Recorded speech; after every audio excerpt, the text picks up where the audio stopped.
خۆشەویستان بەڕێزان سڵای خواتان لێبێ ئەم کاتەوە هەموو کاتێکتان باش دیسان هاتینە لاتان بۆ پێشکەشکردنی بەرنامەی ترافیک برگە و بابەتی بەرنامەکەمان ئەمڕۆ لەسەر زیادەڕەوی تەجاوز واتە دوکانداران یاخود سەرپێچی شۆفێران بە وەستان بە سایدی دووەم یاخود بە شێوەیەکی نایاسایی ئەمڕۆ لەگەڵ زۆر بەرێز ئەمید مازنە دەرچوین بۆ ئەوەی ئەو تەجاوزاتە یاخود ئەو زیادەڕەویانە کەوا لەلایەن دوکاندارانیان ئەو شۆفێر بەڕێزانی کەوا سەرپێچیەکەین ئجراعاتیان لەگەڵا بکەین.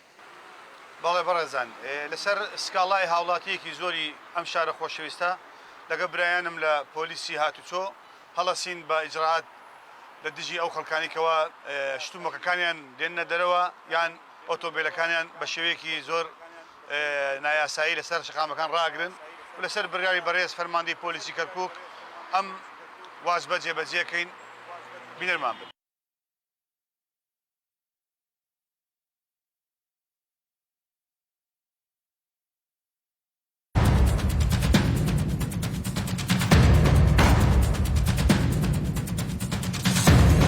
يا ربي عافيتك باشا كتولى فاخوي الراستة وليت نقل قردوها أبيه والله أودي ساري إخا ما شلون بيدي ساري والله يكسر نقدر فيك بمور قيلاش خينا الرايق وكو خلقه شلون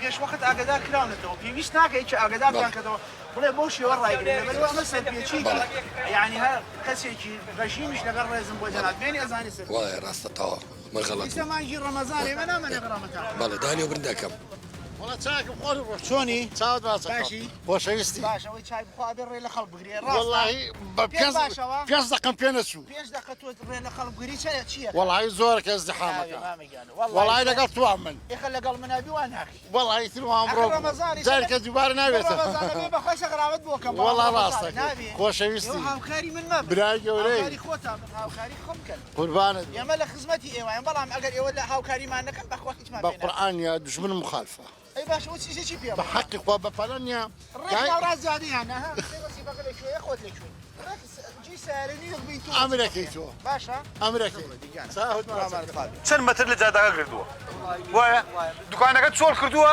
هاتوویتە سەر جادەکە خۆش قبول ناکە تو لەبەر خۆتە کەسابەتەکە دوانیە کاکین کەسابەت ناڵێ مەسلحەتی خۆت بکە پێش مەسلحەتی هەموو خەڵکەوە ئەبێ مراعاتی مەسلحەتی عامش بکەیت ئێتەبا تو سێ مەتر لێداجی کردووە سیارە چۆن بێ لێشت بکرێت ئێستا لە شۆن ئەم مێزەی تو سیارە بە هاتای لێرە ڕای بکردایە کێشت نەبوو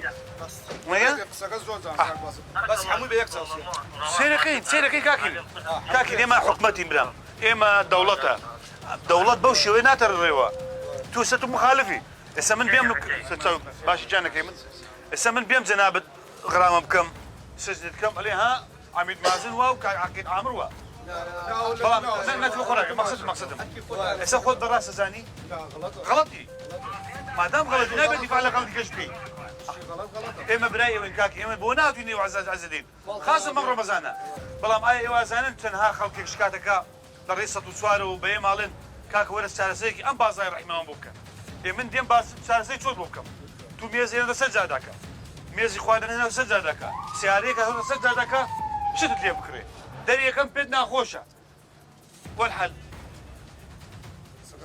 ئێوە برای ئێمە حەز ناکەن ڕستی کەس ببڕین ئێمە خزمەتکاری ئێوەی چاوی شوني باشي ام سعرين توها ولا راد قدام ما مجا والله دكان من نظم بشوف سماه مجا يا خلاص انا وجاد رايك لا والله رازني ابي لا والله قلت له خل قدو يانا والله واي بس قلك جديت ديت شو تسي خانك ولير سعرك راقت تو خل حد شو ولا ساعه اللي داقر بوين ساعه اي والله سو كيبني خوت زين رمضان اي بيتو خلقي تر خلقي بري دبليك تريقا يقردو ينابي واي قربان هو لمصلحتي عامه مصلحتي عام قساكي ويا سازي بزيكي ناكل وشويه وتعاون تاكيد واي يعني سام جناب رئيس سبيا ام زارا او كاي تاكي كم زارا بلان باين بينه وبوشويه لا سواستك باش كانكم براسي خالص سواستك صور قليه كاله بازار رحيمه اخر زين من نسبتي ما مرمتي خو بشويه كنا ساي او بتو خو ما نبيني تو يسار رحنا نورات جاده وسطاي وايا واي خوي تو بس زيك حقيقي بدن بيه ما اخي ليش حقيقي حق جيران روح حق خديم الواني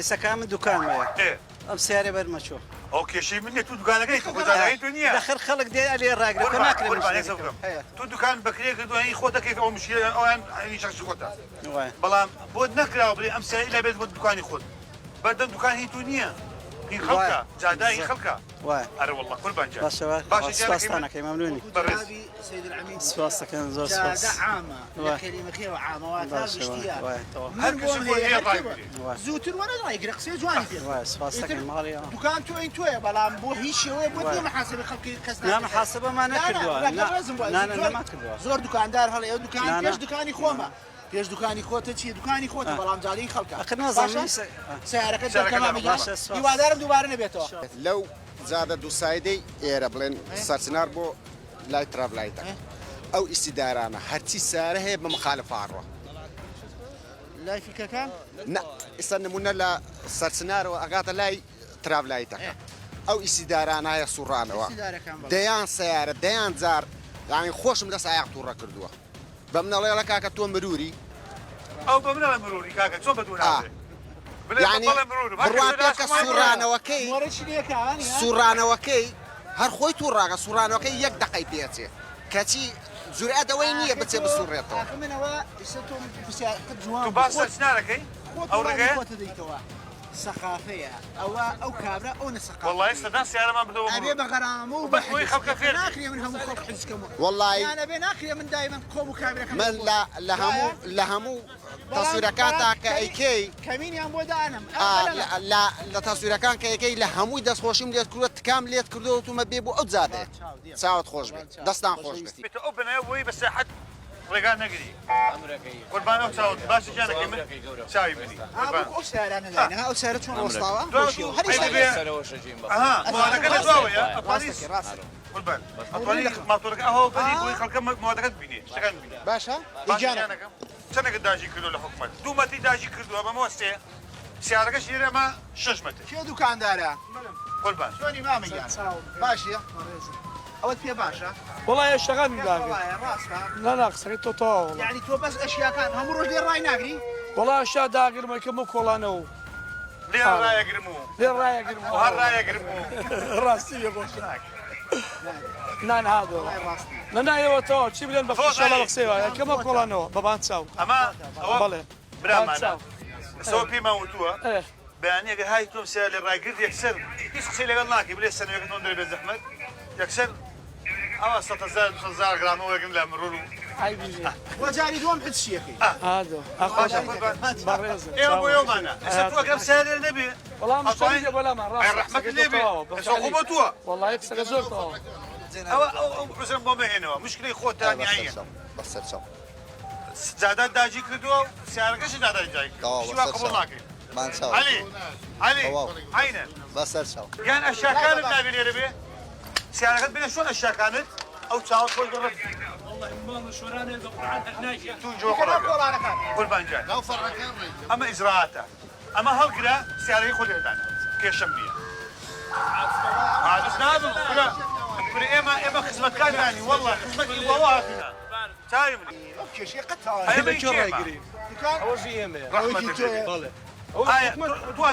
وازع حدود بيننا بله اما تشي اما رصيفه زاده اما رصيف ني زاده بله ايه جاده بو شي كلاو بو سعر اللي بوسته تو شي تريك مثلا مزمان دانا راستا براسي زاني لا بس لازم خذ هر ايمانين هم بازار خذ شخصي خذ بله اما بو سعرك يا ابو اشداني اللي ربي فروشي بو سعرك رحمة لي بيها براسي زاني بغلط يزاني والله تري مش رجل راي خلقك يا تواز خلق بينا تو خذ ايه اذا خلق دوري تو خلق الرأي شي خرابه قدوش لقلابي بله نايكي وين راسته استا اما براسي زاني براسي نخير براسي غلط ما دام غلط يقول بانجان يا تواني ام ميزلا سياركي جناب دير دابني بله ويك يشبو في دروزنكي بلام تو دير ميزك داناوا سياركش داناوا 6 متركا 6 متر راسته 6 متر لزادك داجي كدو كان ايش من بيمشي اللي قربان هاولات يا راستا زيني راي راسني سكتا راسته قربان اما تو برايمي براي اكرم بان تشاو تشاو ما سكت ام يشبز بوتونيا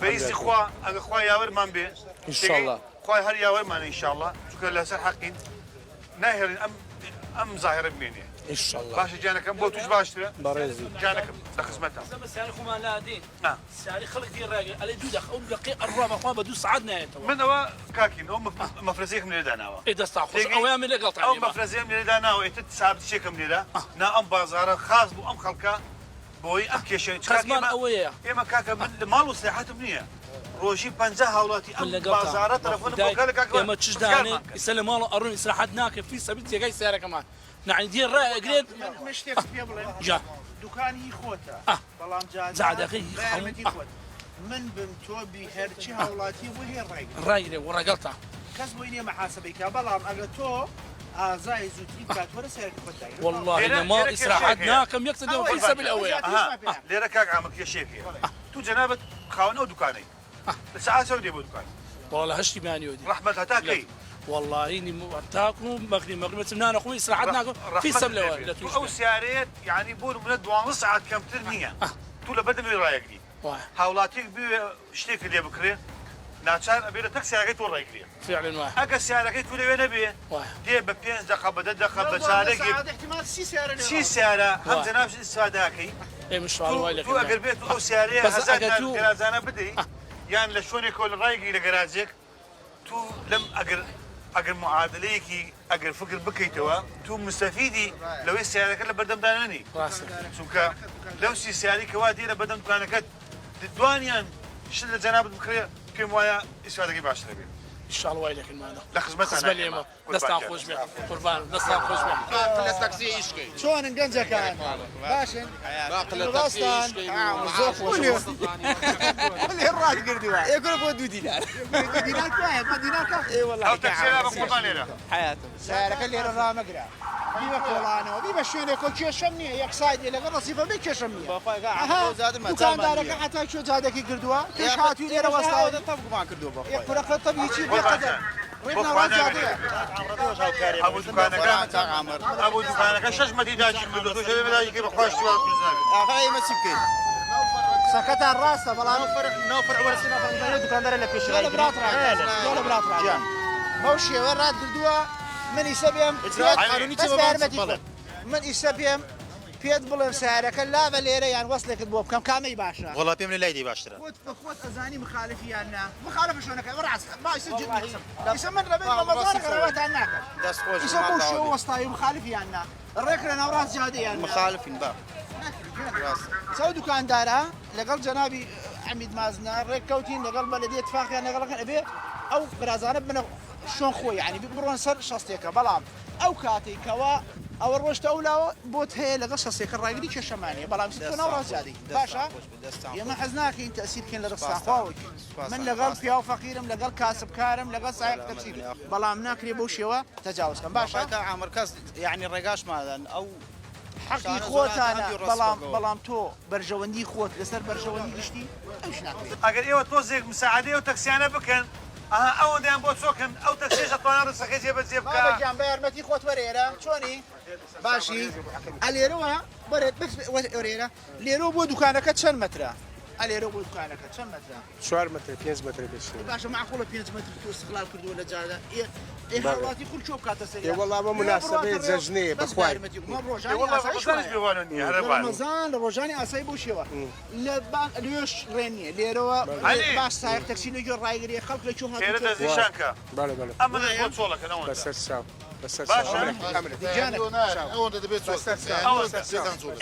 چۆنی باشی پێت باشە بەو شێوە سیارەکە ناوەڵە ئەی باشە بۆ بەقورانە خاتە ناوڕاست جادەی هاوار وەڵای فکرێەوەم نەبوویەوە دێت چەند ڕۆژان لێ ڕاوە بەخوا هەموو شەوێتانی وە شە دوێ ناکەنی ئارە بەخوا درۆ ناکەی بۆ درۆ بەڕێزی وەڵا زانم ئێمە نامانێ کەس غەرام وەڵا زانم بەخوا زانم ئەوەی ئەو کێشانەی کەوا خەڵک ئێوە زۆر گرەیتان بەڕێز نێوە بەڕێز مەمنونی نانە ئینشەڵڵا سپاس دەکەم سبەینێ دێمەوە ئینشەڵڵا نانای بەمەگەراست لە چاوتم سەیف زۆر بەڕێزی زۆر بەڕێزی حیاتی زۆر بەڕێزی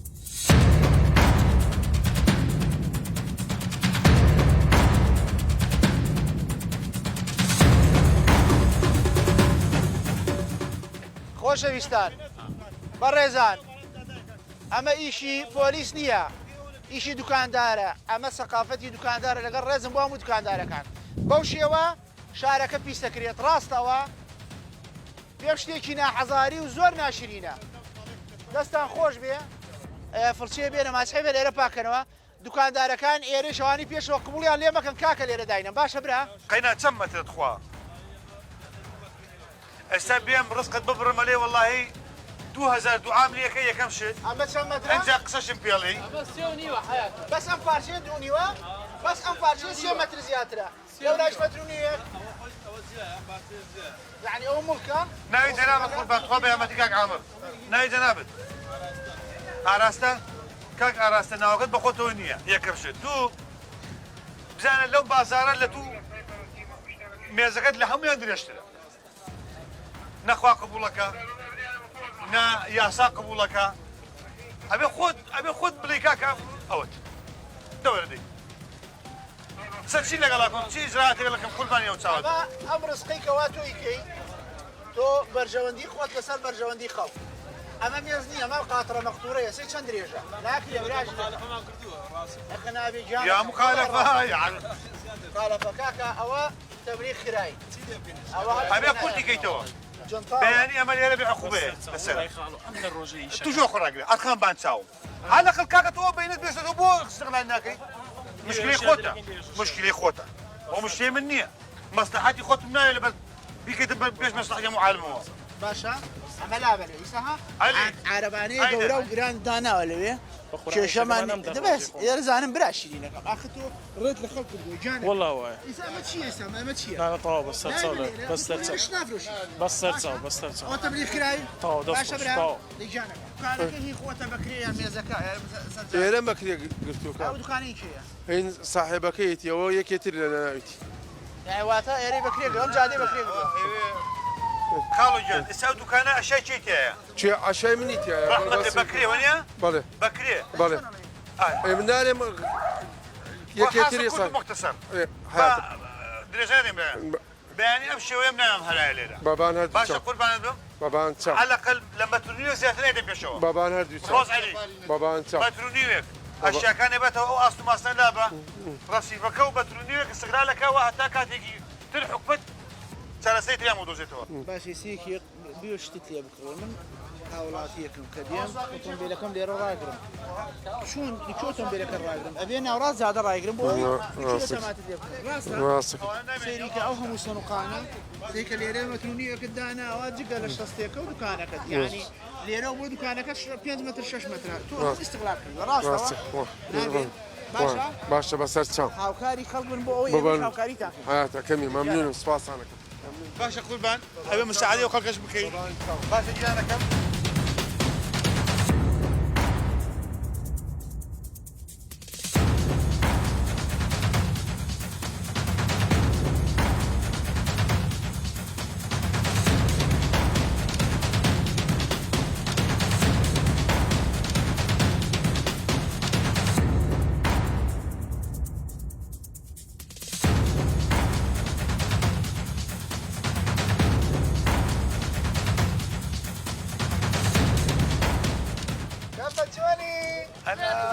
ولا بتجمع قنبله ولا شوني حبيبي ماشي شونن شونن والله شو يا خلاص يابانية شوني خطأ شو خلاص ياباني كوران سيماي بيلين طبعا باكل ماوا ماوا دايكشد ماوا كنا ما درناكم بو ما درناكم اي تون مسلام اللي ما ناكل لا اي شلون هاي بيخوجني لك براكه دركوي للشرطه ها ناود لازا عم دريج بكاك لاس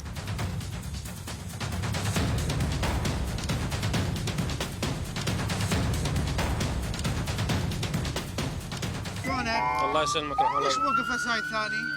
والله نزت عائلتي هنا وما عندي مجال ردت بس استدار واجي بس انت كنت هسه صعد كنت نازل انت منازل مو بس عبرتهم وجيت انا ترى خطار من بغداد سيدي ما يخالف يا عيني ما يصير ساعة ثاني والله حقك بس عبرتهم الشارع وجيت طبجوا الجماعه لا سيارتك هسه لو مو رمضان هسه كنت اغرمك بس رمضان اذا اغرمك يصير انتم ساعدونا يا اخي الله يسلمك يصير سيدي يا عيني الله يخليك يلا حياك الله السلام عليكم ما محيي شوني مليون هل شلون صحتك؟ شلون موقف سيارتك؟ والله اعتيادي اعتيادي؟ يعني ما مو مخالف؟ لا مخالف 100% بس لا شو انا مو نازل، نزلت العائله وواقف. يعني اللي ينزل مخالف بس؟ لا عفو، فاتح الاشاره المربع مال الوقوف. واذا انت واقف نص الشارع حتى لو فاتح. عفو واقف. اذا فاتح او ما فاتح انت يعني مو عايف السياره ورايح. حتى لو عايف. ها. وقاعد بيها نفس الشتاء صاد الطريق العالي. لا انت ما لاحظت الشرطي قال لي لا تطلع عقف. لا وانا قلت له خلي قاعد تحكي ليش موقف سيارتك؟ بارك ومخلي فردان. لا مو لا شنو هاي؟ هذا بلادي بلادي ممنوع. والله انا اعتذر ما شايفن هسه اوف البردان هسه راح ننزل مو مشكله بس انت احكي لي هاي موقفتك صحيحه؟ لا مو صحيحه 100%. اذا حاسبك وغرمك هسه تقول لي حاضر. بس لو در رمضان احنا ما راح بارك بيك يسلمك. بس نتمنى من عندكم من جميع السواق بارك الله بيك ممنون. القانون حلو مضبوط اذا يطبق بشكل جميل. يحفظك ربي يحفظك ربي. انا دائما اشوف يعني لقاءاتك يعني لا بالعكس ايجابيه جدا. استفاده ما توقف هنا تمام. مو تدري انت اليوم انت بالواجب، لو الحرمه وياك همي انا هم قالت لك اقف الا اروح على هذا. اذا تقول لك اقف ما بيها مجال؟ ما بيها مجال والله. لا احنا نسوي له ودوران له هذا سياده العميد. يعني الحرمه مثل لك وقفت ثق يعني قالت لي قلت لها تؤمرين ونزلت. هم اقوى من اللي شو اسمه يعني اكو لا بعد 16 اكتوبر وهذا لازم احنا ديمقراطيه ويوم عبد الله.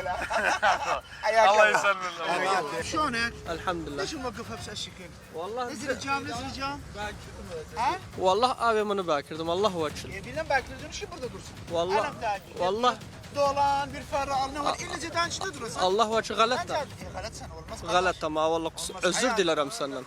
Kur'an indi bas. Dede suakın önündeyim geldim Allah vacil bakırdım. Suakın önünde ne? Bunu kardeşim olmaz ruh. Yedi olan kaşırdı. Hakkı. Bir farra vur bir daha dur. Hakkı. Özür dilerim senden. Selamun aleyküm. Aleyküm selam. Sağ olasın. Bilmem. Durdum sen sayra burada gidip sen motor almaya. Yağıştı. Ağı bir motor alırdım bas uzattım.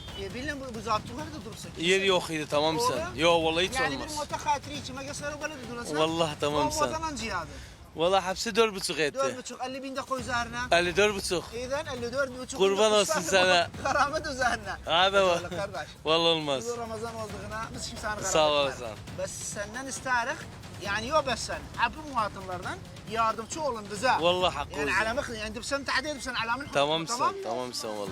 Yani muhatafır isteyen vatandaş ya muhatın. Yok vallahi muhatın. Bes bir şey de var.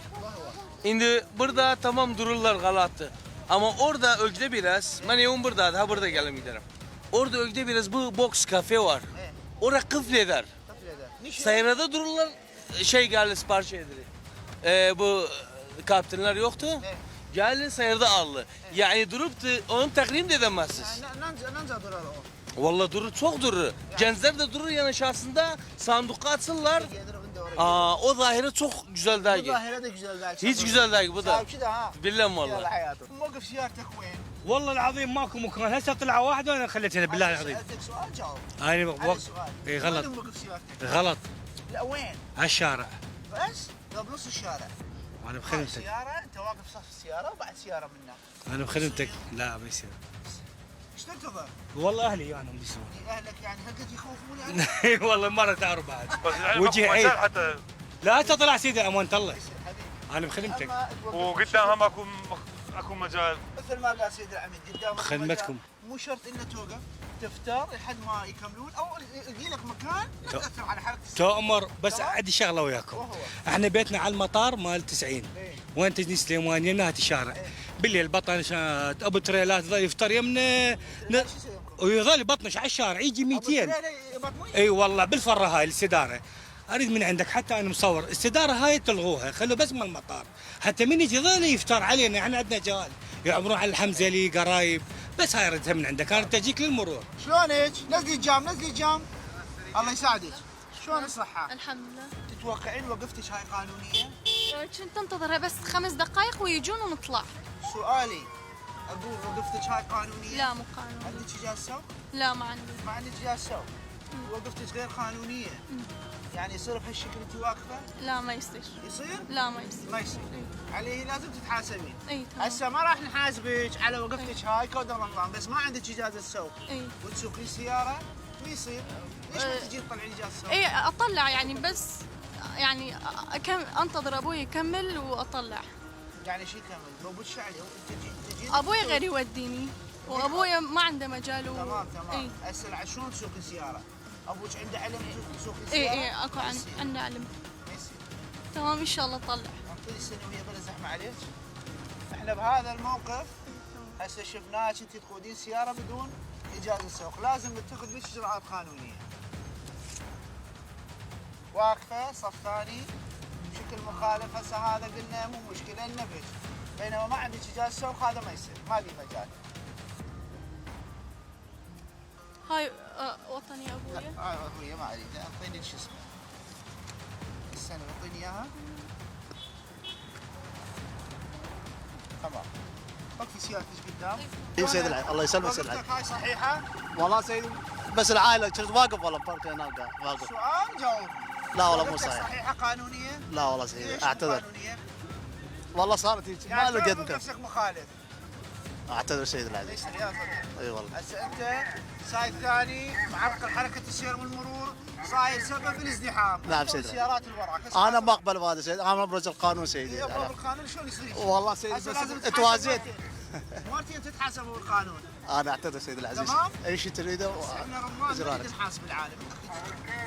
قبل القانون لازم تأول الناس ما يصير. والله صحيح سيدي. تمام؟ بس صارت هيك والله اعتذر. طلع سيارتك من تريد توقفها بصف الرصيف او تظل تفتار القي لك مكان فارغ وقف، بينما توقف صف ثاني والله ماكو مكان، هذا مو حجه قانونيه. ما يصير. تمام؟ يلا طلع سيارتك. دردويه يرد عنده بسياره وبلا دردوسان. بله. مخالف سنه مخالف دايكستان. هي 4 يار. يعني هيني واربعه. هي 4 يار والله هي بلد وسائد تمام سابق. اذا بلد وسائد اذا بخو سياره ضرب بغسل 10 مليون. مو مخالفته. مو مخالفته اكيد. كنجس اكيد كنجس سايت ضرب بس سان geçip sen dozu bakar geç bakar dozar dağıdın. Senden önce geç Cedane. Cedane yarısı kasıp sen. Tamam. Yarı bayarı da yani üçünü bi'tiyindi. Ya ola geçti. Nece desem beler. Nece desem beler. Tamam. Ne gelsen yardımcı olasın bize tamam. Tamam sen tamam. Şimdi genç olsa gel valla gel maşallah. Vallahi ya tamam sen tamam. Mafuz sen tatbik edersen kanunu tamam. %100 tamam. Sayara çıkart. Ramazan olduğunu istemir kimsenin karamayı dağır. Başımdan gözümüz ağrır. Bes ricamız o yardımcı olun bize. Siz emredersiniz. İyiydi. Siz emredersiniz. Gözümüz ağrır. Sayara من حجك. باي اجازتك. والله انا سعرك يترى. بس سعرك بناوي شيء سنه. بناهم برادر موي. باش. ام همو بردو. والله بس زماني ولا بر دكان لا دكان داني لا محافظه. ايه؟ على دان. طقت مشي دقيقه شخص تحت برا. ايه يعني شيء او فرديه شيء. والله جوناش تنترق. جوناش هانا وات. اخ بحت ما طب بشم سيدي. عندي سن هردا سن. ها؟ تمام sen Kudüs'te. عندي جدده سن. tamam. Güneş hana bana ben görmedim güneş. Tamam değilse. Ya vallahi hakkı. Yani bu model olup مع احترامات şu gençler bu tabiatten vazgeçti. Tamam ya raket. Tamam değilse Ya kardeşim bu memnu'tu. Niçin ben 200 bin gram yedim seni? Vallahi tamam. Akhu bela. Ya vallahi. والله هنا تشرب niçin bana hak versen biz sen hakkımda da. Ya baba tatbik ede bu kanun da kardeş. ترى ما جا جوده. Yine ne fayda daha ben görenden sonra. Sen emredesin. İcazet de yoktu. İcazet işledi. ما نختار ريال اليوم خوريان برادرين خوي ساي. إجازة إيش نية؟ لا والله. درمنا آخر استمارة براك يا شاو. استمارة براك يا شاو كيلو ترى شيء الامتحان. إجازة كت سنة كت. Sen bir sen bunun cezası yoktu tamam? Ne haktan verip sen özne? Kanunla eşit mani. Kanunla ne sayıra hüczolu. Bu perdeler açılı. Garama eşit mani. Garama 200 bin üzeri geldi. Üçüncü bu arkadaşı sayık mahkemeye gider. Merkeze gönderir gözün. Sen de mutteham olasın لأنه ilmu var. Bu cezası yoktu sayıra sürer. Kanun nedir? Kanun-u mururdur. Kimsenin ilmi oldu. Sayıra verdik arkadaşına, oğluna ile ahirihi. İlmi var ise cezası yoktu. Muhasebe olur ufkul kanun. لأنه ise şerik sen özüden. Anladın? والله هسه جينا هسه بس اكو موضوع نحله عاد شارع تحله والله كان ماكو مكان اصعد هسه نحله نروح شنو موضوع شنو؟ تعال من هنا على مود والله مشترين سياره اي بس بتشتري سياره توقف تحل الموضوع لا مو مكان ماكو كان هسه هذا المكان صار هنا هذا مو مشكلتك مشكلتك هذا هسه صار هنا اذا ماكو مكان توقف سيارتك بنص الشارع مو هيك والله بس شغلت 5 دقائق عمي ما يحق لك دخل انت وين هسه؟ هاي السياره بالكوفي. واقفه بشكل مائل مو إي. وانت سيارتك وين واقفه؟ ونص بالشارع. الشارع حقك. هذا الشارع ذهاب واياب حقك. هسه انت لازم هذا السايد اللي يجي منك مضطر ياخذ ذاك السايد، شو يصير عندك زخم مروري. حقك. شنو حقي؟ انا ما اريد حقي، اريد حق العالم. تصدق والله حق تصدق. العالم لو لا؟ والله تصدق. اذا هسه اغرمك احد يقول لي ليش؟ والله تصدق. مو احنا رمضان ما نريد نغرم احد. ممنوع من عندك. بس اعذرني حيل. لا تخالف هذا هاي مو حضاريه، ظاهره ما حلوه يا اخي، انت شاب ما يصير هالشيء. هذا وتتدلل. تمام؟ تتدلل. لا تتكرر هاي. وايد ممنون من عندك. واعذرني حيل.